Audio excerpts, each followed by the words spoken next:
के eco garden में आज किसानों ने महापंचायत की और इसमें राकेश टिकैत ने तकरीर करते हुए उन्होंने कहा कि जब कश्मीर के आतंकवादी आगरा के जेल में आ सकते हैं तो अजय मिश्रा टेनी आगरा के जेल में क्यों नहीं जा सकते।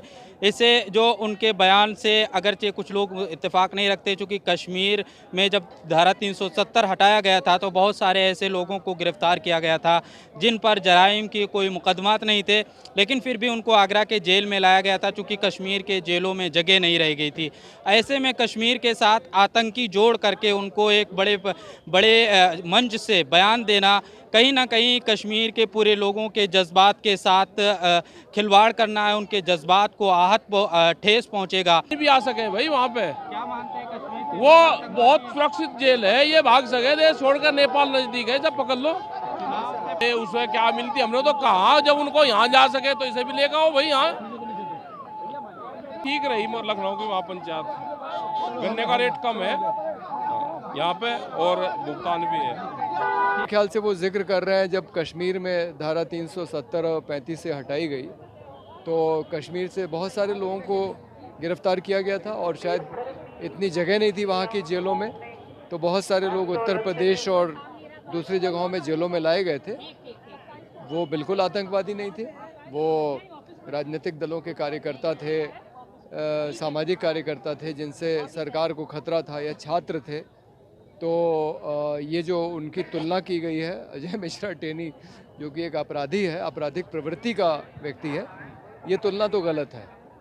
वो तुलना तो गलत है क्योंकि कश्मीर के ज़्यादातर लोग जो बंद हैं, पकड़े जाते हैं, अभी भी देखिए आप जो वहाँ पे मारे गए हैं 4 लोग, उसमें 3 तो सामान्य नागरिक थे। उनके परिवार धरने पे बैठे तो उनको वहाँ से धरने से पुलिस ने ज़बरदस्ती हटा लिया। लेकिन ये साफ है कि आतंकवादी के नाम पे वहाँ ज़्यादातर जो लोग मारे जाते हैं वो सामान्य नागरिक होते हैं, जैसा कि हाल की घटना में प्रकाश आया है। किसान आंदोलन पे तो फ़र्क नहीं पड़ेगा, लेकिन ये बात ज़रूर है कि ये जो एक जो भ्रम है लोगों के दिमाग में कि कश्मीर में आतंकवादी हैं और सरकार उस भ्रम को लगातार मजबूत करती रहती है, हाँ उस धारणा को ज़रूर बल मिलेगा जो ये बयान है। लेकिन जैसा मैंने कहा कि वो धारणा ही गलत है, इसलिए उस उदाहरण का इस्तेमाल नहीं करना चाहिए था उनको। तमाम लोग ऐसे हैं सर जो बेगुनाह जेल के अंदर हैं और जो है उनको जो है उनकी ना कोई जांच है ना इंक्वायरी है, पूरी सज़ा काट लेते हैं, जेल में बंद है, उनको कोई सुनने वाला नहीं। राकेश टिकैत के इस बयान को किस तरीके से देखें? वो उनका अपना पर्सनल मैटर है, जो उनके दिमाग में आया उन्होंने कहा। वो हमारे नेता हैं, हमारे किसान से संबंधित जो भी बात कहेंगे वो हमारे हक के लिए कह रहे हैं, उसको हम मानेंगे। बाकी कोई अपराधी है क्या है उससे हम अकौल लेना है। कश्मीर के लोगों को आतंकी से जोड़ना कहाँ नहीं बिल्कुल नहीं, हमारे अभिन्न अंग हैं, हमारे देश के वो पार्ट हैं, हिस्सा हैं। किसी भी जगह सब लोग ना अच्छे होते हैं ना बुरे होते हैं, कोई बुरा होगा, सब बुरे नहीं। कश्मीर के लोगों को आतंकवादी कहना बिल्कुल ही गलत है। जो कृत्य कर रहे हैं, जिनकी गतिविधियां आतंक की हैं, उनको तो हम आतंकवादी कहें ये सुलभ है, लेकिन गेहूं के साथ घुन नहीं पिसना चाहिए, हमारा राय ये है। छलावा है हमारे लोगों के लिए, जो है हमको पहले जो है धर्म में तोड़ा गया, अब जातियों में तोड़ा जाता है। ये छलावा नहीं तो है क्या?